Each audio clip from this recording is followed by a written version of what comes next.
Le soir étant venu, la barque était au milieu de la mer. Et Jésus était seul à terre. Il vit qu'ils avaient beaucoup de peine à ramer, car le vent leur était contraire. À la 4e veille de la nuit environ, il alla vers eux, marchant sur la mer, et il voulait les dépasser. Marc 6, 47-48. Les disciples durent faire face à une situation nouvelle sur le chemin que leur avait préparé le Seigneur. Et le soir étant venu, en d'autres termes, le ciel s'obscurcissait et la barque était sur la mer. En type, nous pouvons dire que Christ, la lumière du monde, a déjà quitté ce monde. À son retour, il sera l'étoile du matin et le soleil de justice. Depuis son ascension jusqu'à son retour, l'histoire du monde est celle d'une longue nuit noire. D'après l'opinion des hommes, le monde devint meilleur et plus lumineux. Mais selon la parole de Dieu, la nuit est avancée. Dieu n'a pas dit que le monde serait meilleur et plus lumineux. Au contraire, il déclare que la nuit est fort avancée. Nous sommes maintenant dans cette nuit noire. C'est pourquoi nous voyons les ténèbres qui nous environnent. Êtes-vous conscient des ténèbres autour de vous?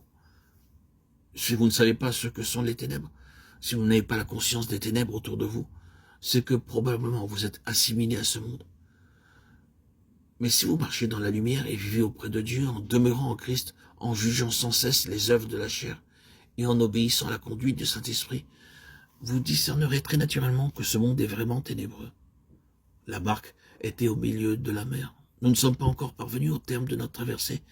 Bien que la question de la vie éternelle ou de la mort éternelle soit déjà réglée sans aucun doute possible, notre histoire sur la terre, serons-nous fidèles jusqu'à la fin? Ou notre chemin déviera-t-il? C'est une question à laquelle il doit encore être répondu. Avant que la barque ne parvienne au port, elle peut changer de cap et se trouver en péril.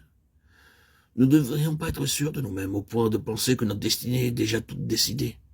Bien que le fait d'être dans ce voyage soit un sujet de se réjouir, la question de la navigation et de son aboutissement demeure encore posée. Que rencontrèrent-ils d'autres sur leur chemin? Ils étaient dans la détresse en ramant, car le vent leur était contraire, rappelle l'Écriture. Évidemment, si la direction vers laquelle vous allez est contre le vent, la direction opposée doit être avec le vent. C'est ainsi que dans ce cas présent, les disciples du Seigneur qui naviguaient du nord-est vers le sud-ouest avaient le vent contraire, tandis que s'ils l'avaient fait dans le sens contraire, le vent aurait été favorable. Beaucoup trop de chrétiens naviguent seulement avec le vent. Il serait étonnant qu'ils soient sur le chemin préparé par le Seigneur. Acceptons ce fait. Nous devons marcher sur le chemin qui nous est destiné, puisque le Seigneur a déjà déterminé notre position dans le monde. Car n'a-t-il pas déclaré que le monde les a haïs? Il parle ici bien sûr des disciples qui sont haïs du monde, rejetés du monde. Jean 17, 14. C'est pourquoi le vent de ce monde s'oppose à notre arche. Si nous n'avons jamais rencontré l'opposition, être ridiculisés ou persécutés par le monde, c'est que probablement nous ne nous trouvons pas sur le terrain préparé par le Seigneur. De temps à autre, nous aurons dû faire face à l'opposition du vent au lieu de toujours naviguer avec le vent. C'est parce qu'il s'achemine dans la direction où le vent souffle que beaucoup de croyants ne réalisent pas l'hostilité du monde à leur rencontre, ni ne comprennent pourquoi il fallait que le Seigneur souffrit l'opposition sur la terre. Cependant, s'ils avaient navigué en suivant la direction donnée par le Seigneur, ils auraient sans nul doute fait face au vent contraire.